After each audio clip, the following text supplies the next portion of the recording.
Thanks for tuning in to the Abiding Presence podcast with Gary Funk. You can reach Gary at theupperroomfamily@gmail.com. Hi there, and welcome back to the Abiding Presence podcast and to part 6 of our series on divorce, remarriage, and the grace of God. And before we begin, I'd like to have us ponder a question together here. And this question is simply, in what fresh way has the Lord captured your heart in the last little while? Hopefully you know what that means, what that feels like. Maybe you're saying, hey, the Lord has never captured my heart. That's not what God has been to me. But I'm going to encourage you to understand something about the presence of God so that it captures your heart in that tender place, much in the way that King David was often captured by the presence of the Lord in his writings. And I think that it's true that all of our thoughts and all of our actions are going to produce more life and more joy, and they'll just be all around more fruitful when we live from a captured heart. And I really feel that I want to highlight that as we continue our search of the scriptures for wisdom in navigating this sensitive topic of divorce, remarriage, and the grace of God. And a heart that's been captured by the Lord will sense things beyond the black and white words on the pages that we're reading, and it will understand what they read in a way that reflects the Father's heart more fully. Now, of course, we won't get it right every time, right? Not by a long shot. But to have that soft and humble heart that is easily captured by the Lord in His presence, I can't think of a better way to process the heaviest things that life can throw at us than to do it like this.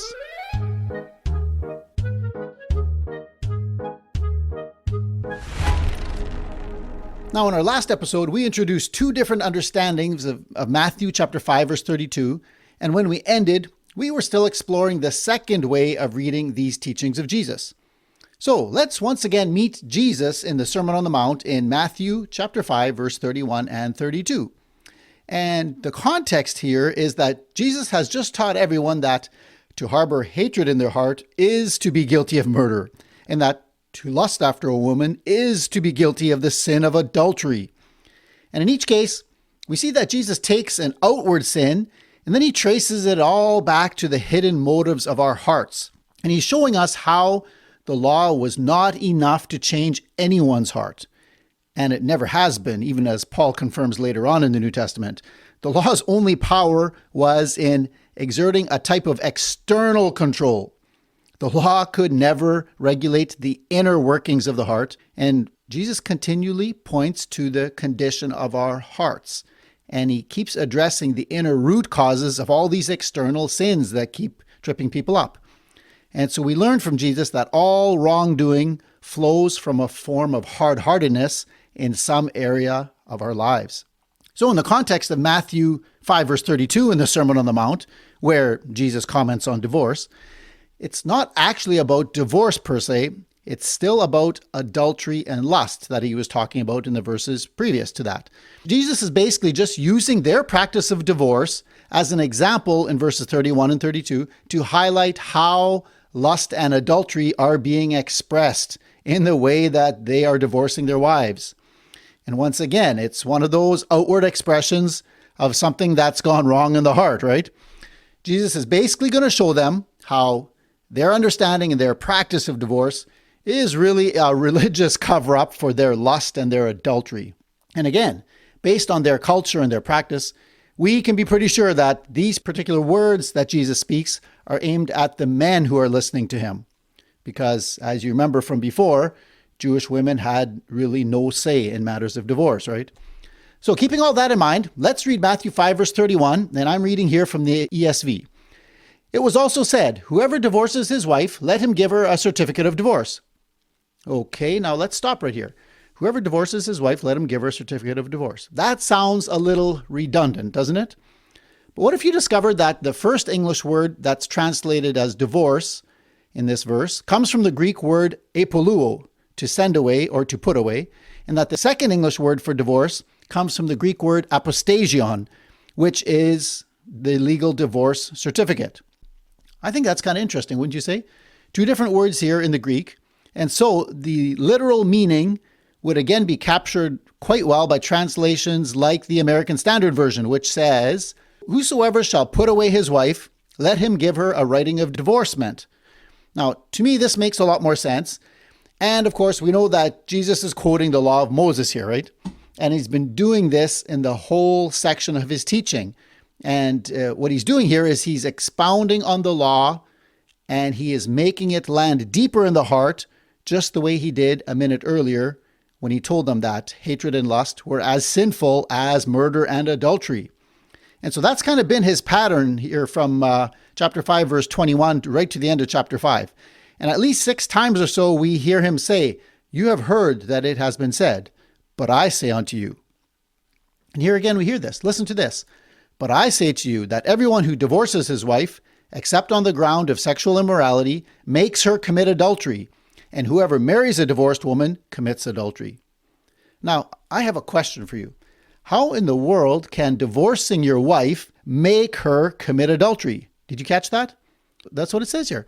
"But I say to you that everyone who divorces his wife, except on the grounds of sexual immorality, makes her commit adultery." And the NIV translation says that anyone who divorces his wife makes her the victim of adultery. Kind of the same idea, right? I mean, to most of our modern ears, this makes no sense at all. I mean, how does that even work? Think about it. How can a man make his wife commit adultery by divorcing her? As far as I know, a divorced woman today is called, well, a divorced woman, right? That's it. She does not automatically become an adulteress after a divorce, the way Jesus makes it sound in this verse. I think there's something else going on here, folks. And I think one very logical and practical explanation lies in the same Greek wording that we've been studying this whole time. So if we consider all the translations that kind of retain the original meaning of the Greek word epoluo, things change and they kind of start to fall into place. So now think about all this in a first century context as I read verse 32 again from the American Standard Version. "But I say unto you that everyone that puts away his wife, saving for the cause of fornication, makes her an adulteress. And whosoever shall marry her when she is put away commits adultery."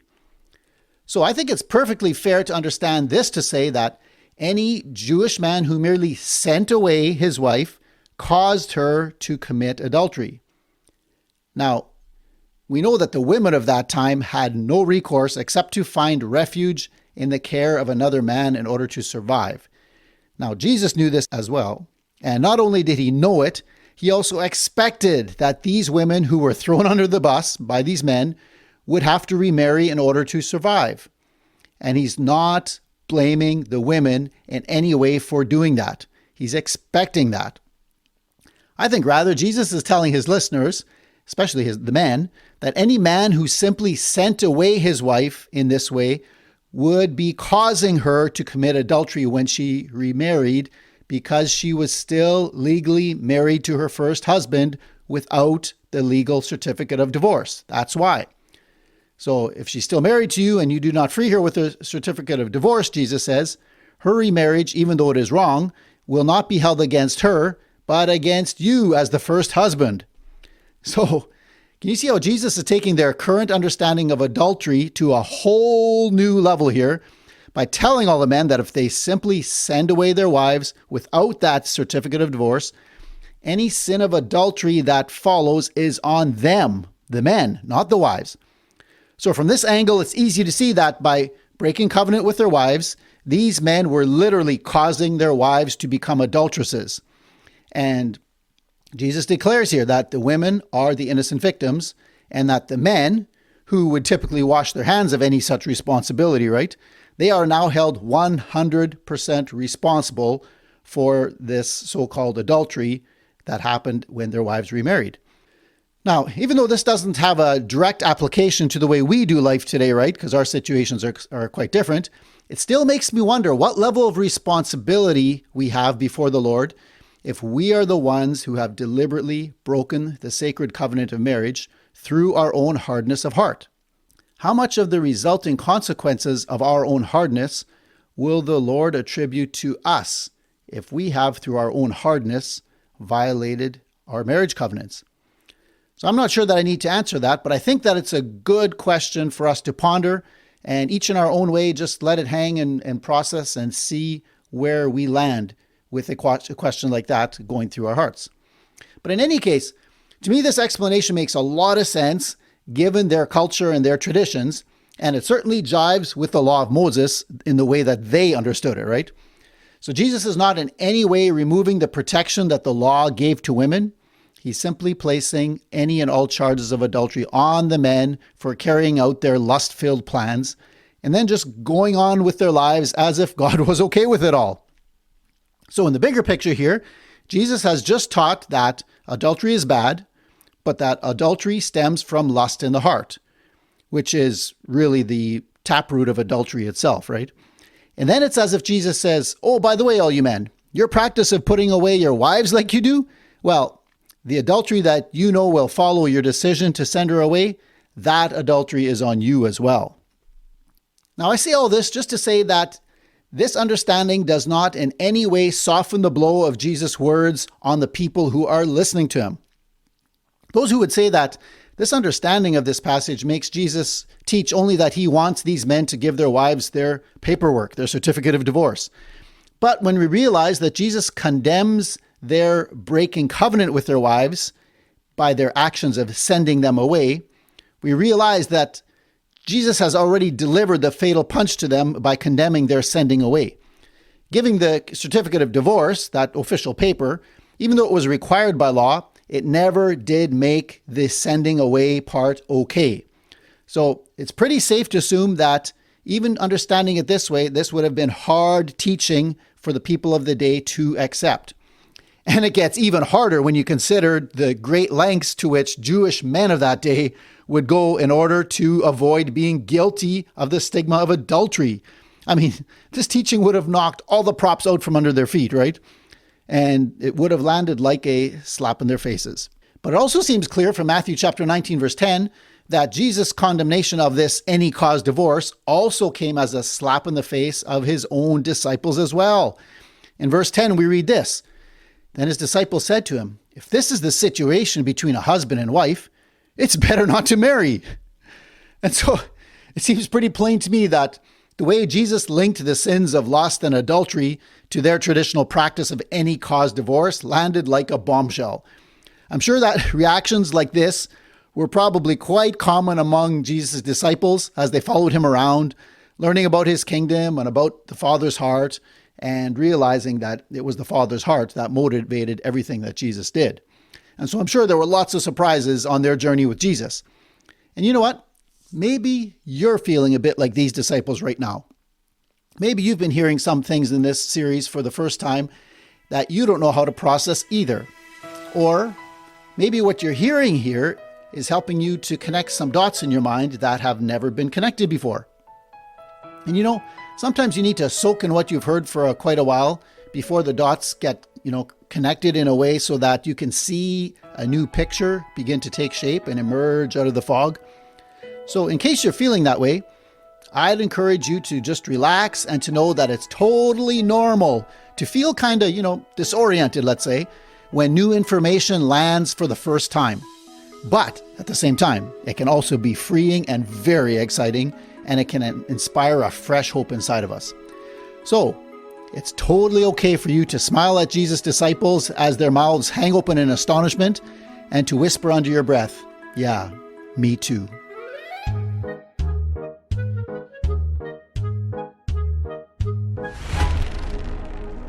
And so if we address this so-called exception clause in Matthew 5 and in Matthew 19, with this second understanding, we kind of end up at a very similar place that we did with the first option that we explored in our last session. So did Jesus mean to say right here in Matthew chapter 5 and in Matthew chapter 19 that sexual immorality is the only circumstance where divorce is allowable? Let's read it again through this new lens. "And I say to you, whoever divorces or sends away his wife, except for sexual immorality, and marries another, commits adultery."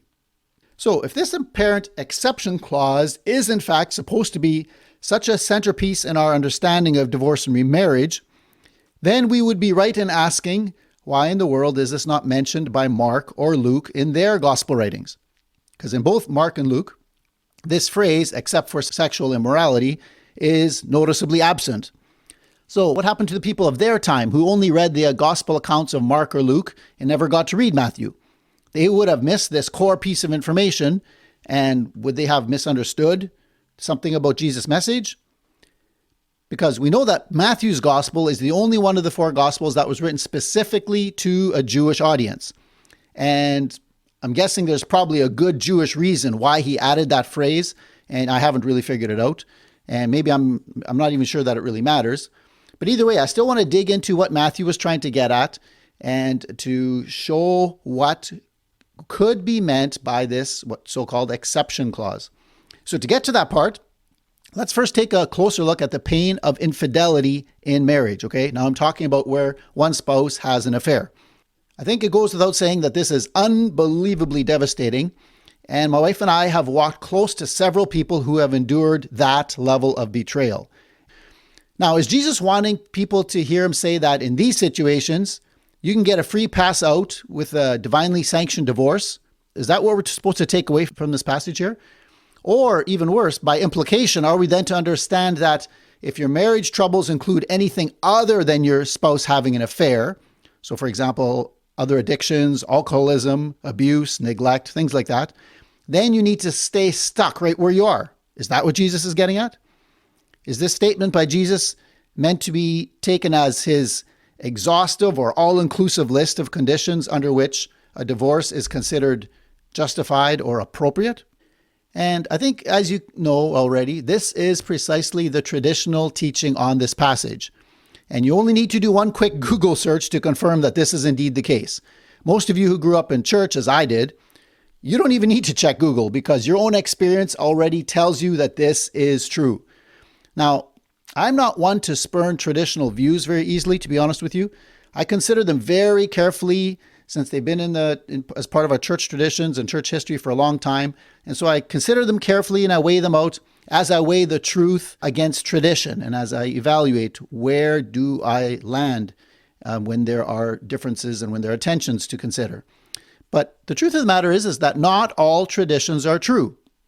Every once in a while, a traditional view might simply mean that we may collectively have been wrong for a long, long time.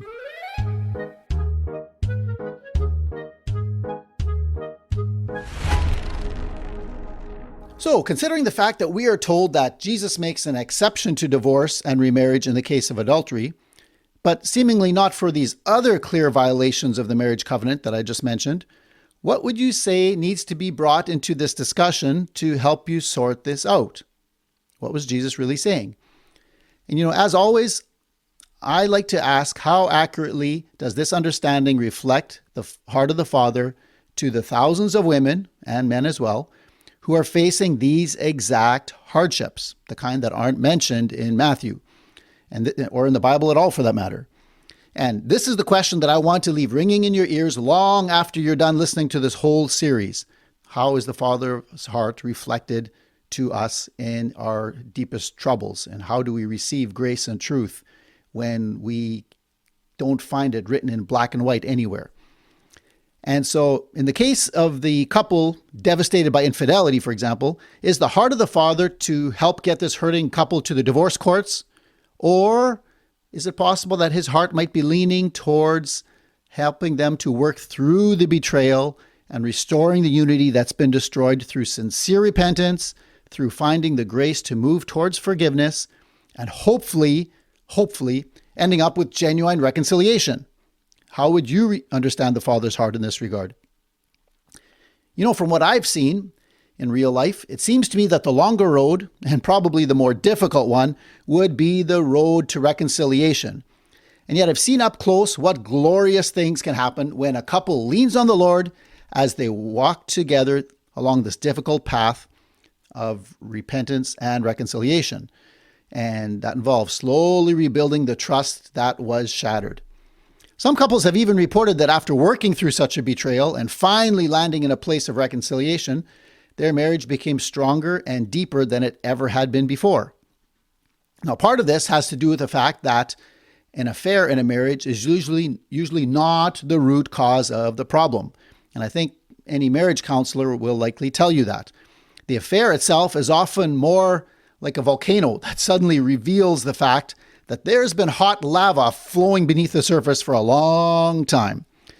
And so it's very possible that some unmet need or maybe some unresolved issue in another area of life had boiled to the surface and had expressed itself in this destructive way.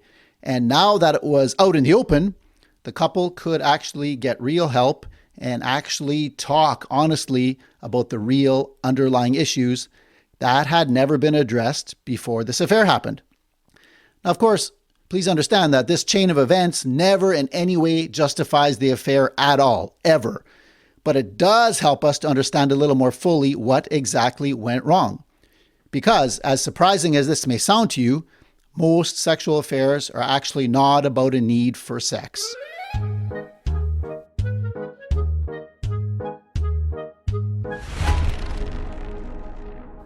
Now, when I speak of God's heart leaning in the direction of reconciliation in marriage, as I just did, let's be clear that I'm talking about cases of betrayal where there is genuine repentance on the part of the person who broke the covenant and whose attitudes and whose choices are clearly showing a strong desire for reconciliation, okay? So I'm not talking about the women who have been betrayed and who are now being told to go home and to submit to their husbands and just pray harder for them or something foolish like that. That's not what I'm getting at. Deciding whether to forgive and to move on or whether to separate can depend on a whole pile of factors. And I'm sure that a part of it could be things like one's character, personality, or maturity level. That might play into it. And so might the history of the offenses that have stacked up over the years. I mean, I'm thinking that there might be a difference in how you might handle a spouse who had a one-time failure in this area compared to, a spouse who had been sneaking around all over and cheating on you for 10 years, right? I mean, I would never judge another couple on how they came to their decision in these cases because that simply is never for me to decide. That's where wise counsel and the Lord's guidance and things like that come in, okay? So even though a story of reconciliation makes for a powerful testimony, that's still a long, tough road, and both spouses have to be committed to work through some very deep wounds over the long haul in order to get there. And you know what? For some people, an affair is merely the straw that breaks the camel's back, so to speak. And there are often all kinds of layers woven into these messy situations that can even take a professional counselor weeks to untangle. And I'm not the guy that can do that. And then, of course, in cases of unrepentant or ongoing adultery, we would definitely take a harder approach because the truth of the matter is that you cannot be reconciled with someone who doesn't even want to be in a relationship with you. You can still forgive them. And eventually, down the road, you actually will need to forgive them in order to fully free yourself from this huge betrayal of trust that you suffered. But you will never have a relationship with that person again, and neither will you ever trust them again. It's interesting. One young woman that we walked alongside found that this single truth catapulted her healing journey forward into a whole new level. She had never been told that you can forgive someone completely from the heart and yet never trust them again if they have not done the relational work of rebuilding that trust. And as she allowed herself to forgive her offender without feeling guilty that she wasn't able to trust him, she learned that this forgiveness-trust balance was all part of the Lord helping her to guard her heart in a spirit-sensitive way. So if this has also been your struggle, please don't judge yourself as someone who is living in unforgiveness just because you can't trust your offender. The truth that might also set you free in this area is that the realities of forgiveness and truth are not one and the same.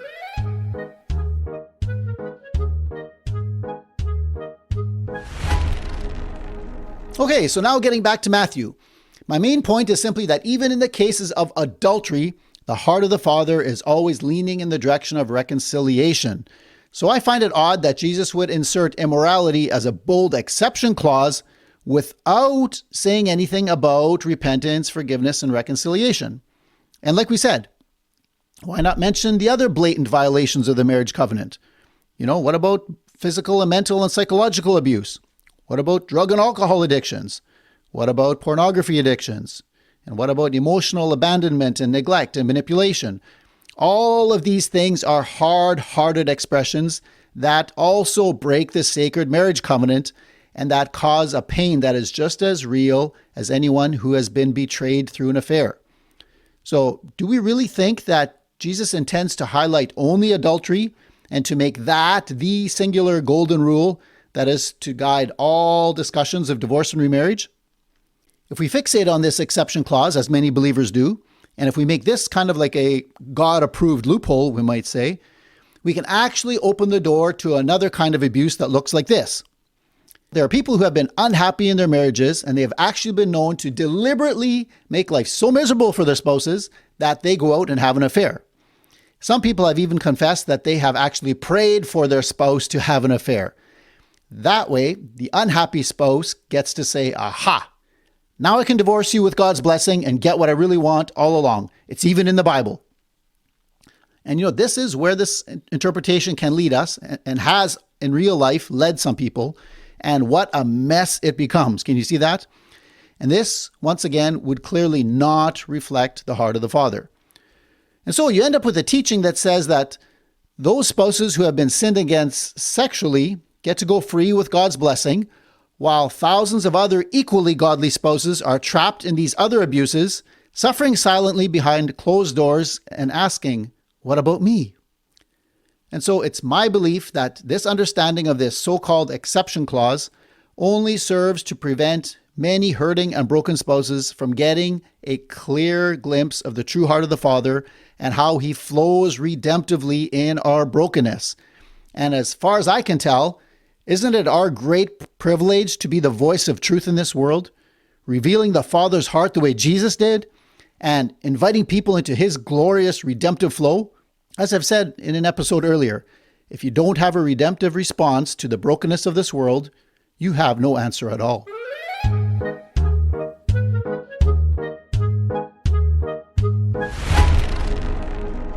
So the question then becomes, is there a different way to understand this passage? And I will say yes, and you will find that the outcome here is quite similar to what we learned earlier when we checked out the first understanding of this same passage. So let's read it again, and I'll read it from the American Standard Version.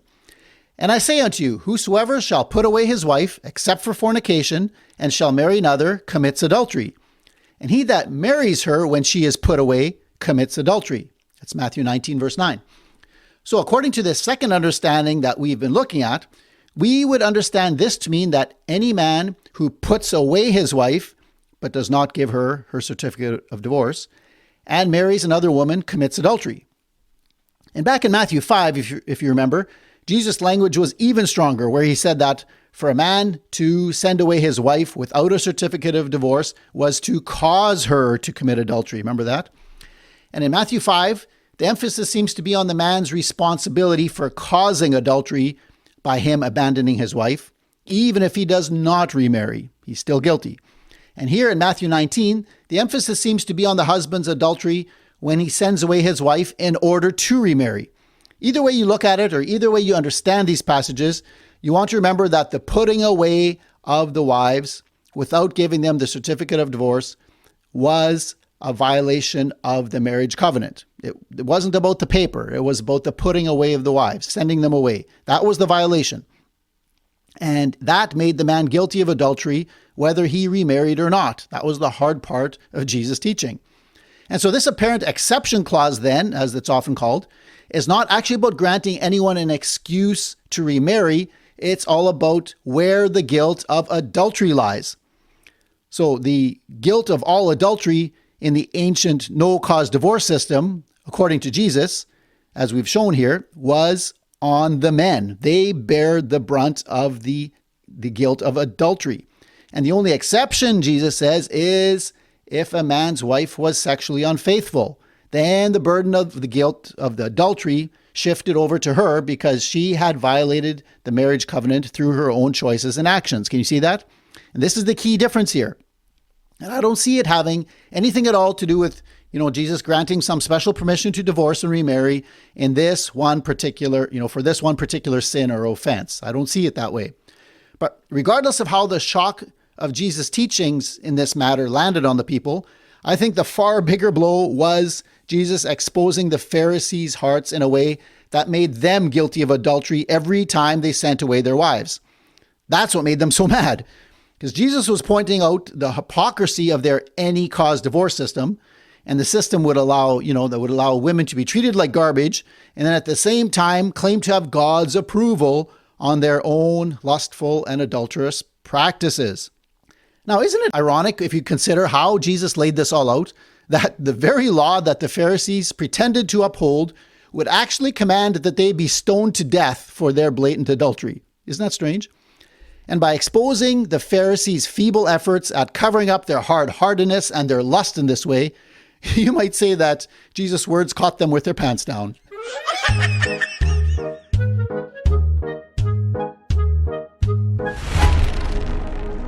So as I understand all these passages in Jesus' teachings here, Jesus was not condemning remarriage in any of these passages, but neither was he giving anyone an easy out either. He reminded everyone of God's original design for the sacred covenant of marriage. And I would say that he maintained and actually he even increased the protection of the women in his day by holding the men responsible for the adultery that they were causing in their wives each time they sent them away. That's what he was speaking to in his day, that horrible practice. Now, I want to share with you an experience that I had that I think illustrates perfectly what many of you will also experience or maybe have already experienced. And this is something that I want you to be able to see and to understand so that when it does happen to you, you'll recognize what's actually going on, okay? And this thing that I'm talking about is the cowardly practice of hiding behind the Bible. Now, let me explain what I mean, and then maybe you can put this into your own words in a way that kind of applies this whole idea better to your own particular situation. So if you've endured a marriage meltdown, or if, let's say, you're supporting someone who is enduring one, you might come across someone who opposes your decision, but who simply drops you a Bible verse without saying anything else and expects you to kind of get the hint. You know what I mean? Now, this is often done via text messages or online posts or things like that, but it actually can be done in all kinds of ways, okay? I recently saw a really good post online where the author was explaining why women of faith who are oppressed or controlled or abused in their marriages struggle so much with leaving their relationships. And the author gave very solid reasons and encouraged the readers to learn to establish boundaries and to follow through regardless of the consequences, even if the police need to get involved. And the author explained that the Lord is actually more concerned with oppressed spouses in these broken marriages than he is with keeping a spouse trapped in a marriage with a partner whose heart has become cold and hard, just for the sake of keeping up the appearance of a good marriage, right? And everything in this post was very well written and very well articulated, and it all resonated very well with how I understand the Father's heart and the scriptures on this very subject. But then I noticed that an anonymous person had posted a single Bible verse as a reply to the original article that had been posted. And the verse that was posted was 1 Corinthians 7, verse 10. And it reads, "To the married I give this command, not I, but the Lord. A wife must not separate from her husband." So this verse was posted anonymously and without any explanation or question. And as you can probably tell, the assumption behind this post was that this one simple verse should answer the question and should solve your personal dilemmas. Just do what this verse says and you'll be okay, right? This technique is used regularly by people who kind of feel the need to, quote unquote, be right, and who want to shut down a conversation that is unfamiliar to them or that threatens their graceless worldview. And we notice regularly also that there is no effort made at understanding others, but only in judging and condemning others. Now, to be completely fair, many of these people who are doing this are simply responding to any new or creative question about faith because, well, simply that's the only way they know how to. It's how they were taught to participate in any type of spiritual discussions. Just be sure that you get the last word in with a Bible verse, and that'll just shut down the conversation and makes you feel like you win, right? And this is what's called hiding behind the Bible. And this is not in any way honoring to the scriptures or to the Lord, and certainly not to the person who's asking the tough questions or whoever's enduring a hardship of this nature in their own lives. So if this has been done to you, and if this has caused you endless feelings of shame and unworthiness and things like that, then I'm here to help you get free of all that stuff, okay? People who genuinely love you and who really care about you will never shut down your questions with a Bible verse in order to prove to you that you are wrong and that they are right. That's never how grace is expressed, and that shows nothing of the true nature of the heart of the Father. Now let me explain to you what a conversation with such a person might have looked like if they had been open to actually having a decent conversation.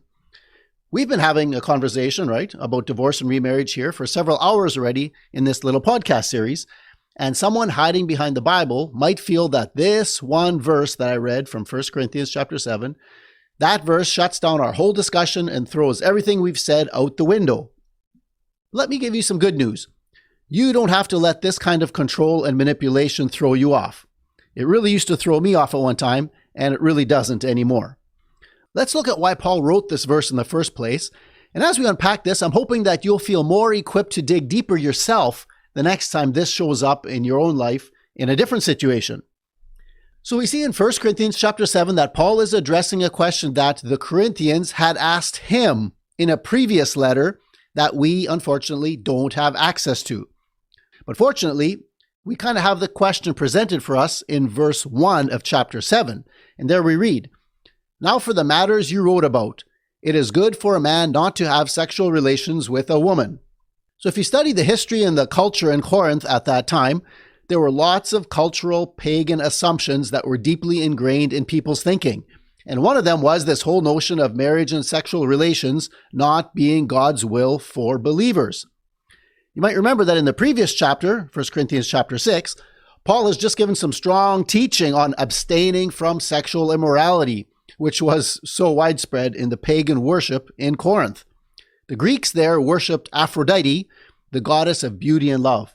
And, not surprisingly, the temple rituals involved temple prostitutes and all kinds of immorality. And this was just normal in that city, okay?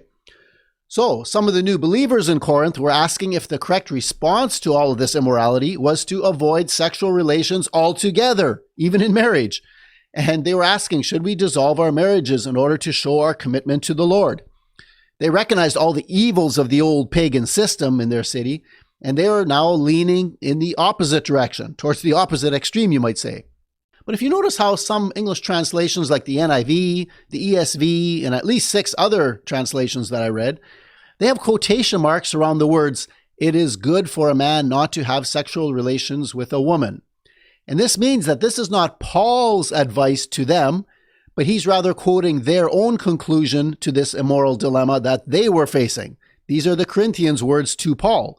It is not good for a man to have sexual relations with a woman. And of course, Paul's response is to spend the next 5 verses or so refuting this very idea. He says that sexual relations are to be celebrated as a part of a healthy marriage between a husband and a wife. There's nothing immoral about that. It's part of God's design, he says. And so, then we get to verse 10, which is the verse that I shared with you right at the beginning, which says, "To the married I give this command, not I, but the Lord. A wife must not separate from her husband." So there was this idea among new Christians in Corinth that being single somehow showed a superior spirituality in that culture, and some of these new believers in Christ were leaving their spouses because their spouses were not believers. And this practice was causing all kinds of confusion, and they wanted Paul to weigh in on this dilemma. So Paul says to them, do not separate in order to somehow get closer to God. He says, rather, that there's a good chance that the unbeliever may become convinced of the truth by the conduct of his or her spouse. So, this is not a teaching that you would apply to someone who is caught in an abusive situation, and I hope that you can see why from the context that Paul is speaking into and that we've just explained here. So for these reasons, some scholars have suggested that we consider most of 1 Corinthians chapter 7 to be applied primarily to their situation. This was written for their time and their place, and unless you come from a background where temple prostitution is a thing, be careful what you all read into this chapter, okay? So let's go back to that person who anonymously posted this Bible verse, 1 Corinthians chapter 7, verse 10. I'm hoping that you can see that a verse that is simply tossed onto the table to shut down a conversation and to heap shame on someone who's asking a really good question is really a form of spiritual abuse, even if it is done out of ignorance.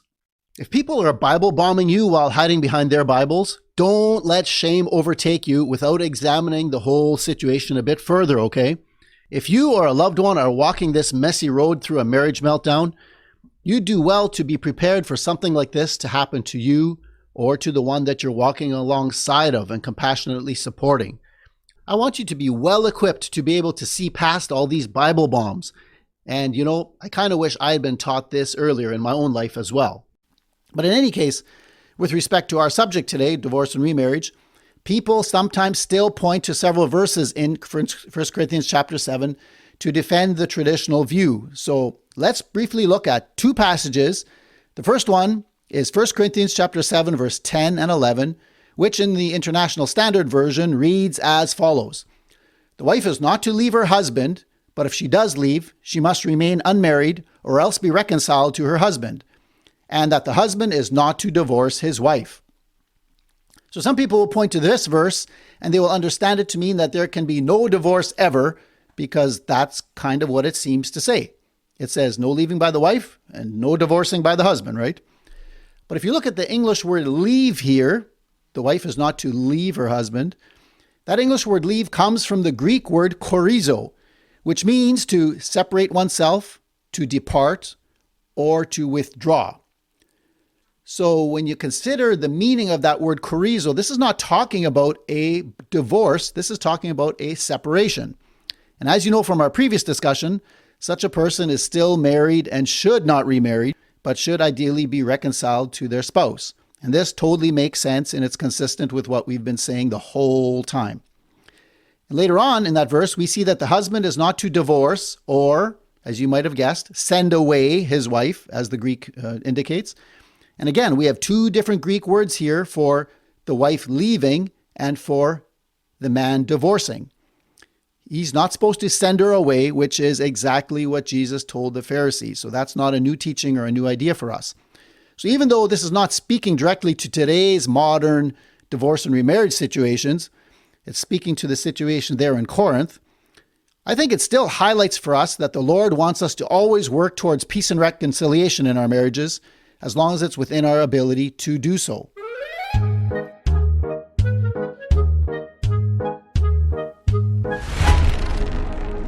Now, however you understand Paul and all of chapter 7, and it's a long chapter, it seems to me that Paul is actually not against remarriage if you follow his logic through all the way to verses 26 to 28 of the same chapter. So here are those verses from the International Standard Version. In view of the present crisis, I think it is prudent for a man to stay as he is. Have you become committed to a wife? Stop trying to get released from your commitment. Have you been freed from your commitment to a wife?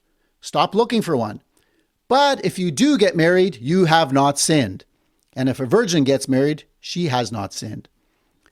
So even if a man has been freed from a commitment to a wife, Paul says, even if you do get married, you have not sinned.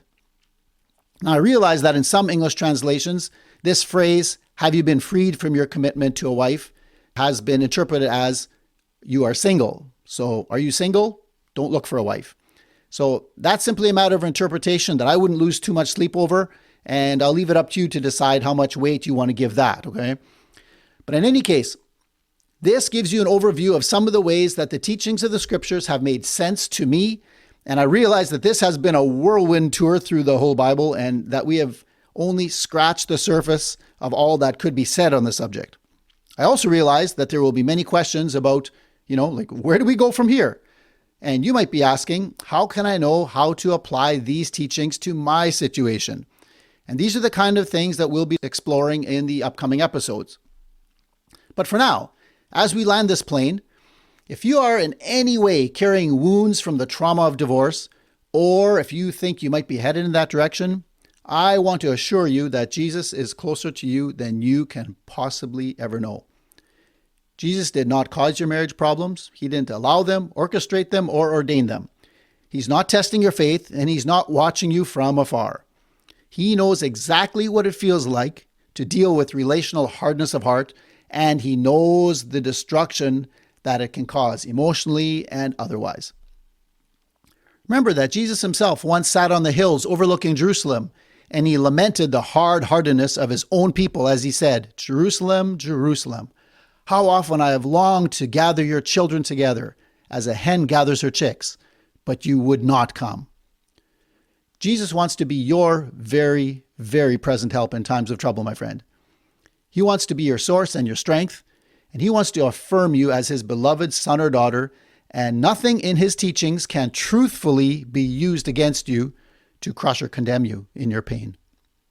And remember, in this whole series, I'm speaking to those who really need to hear the words of Jesus as expressions of his love and his protection for the broken and the vulnerable that he loves so very much. The Lord knows how to deal with the religious, hard-hearted people, who need to understand these same teachings as a challenge to deal with their attitudes and their sinful practices. I'll leave that part up to the Lord.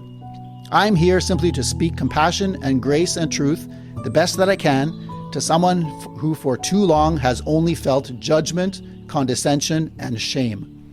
And I trust that this message will land in a soft spot in your heart. So my friends, keep leaning into presence.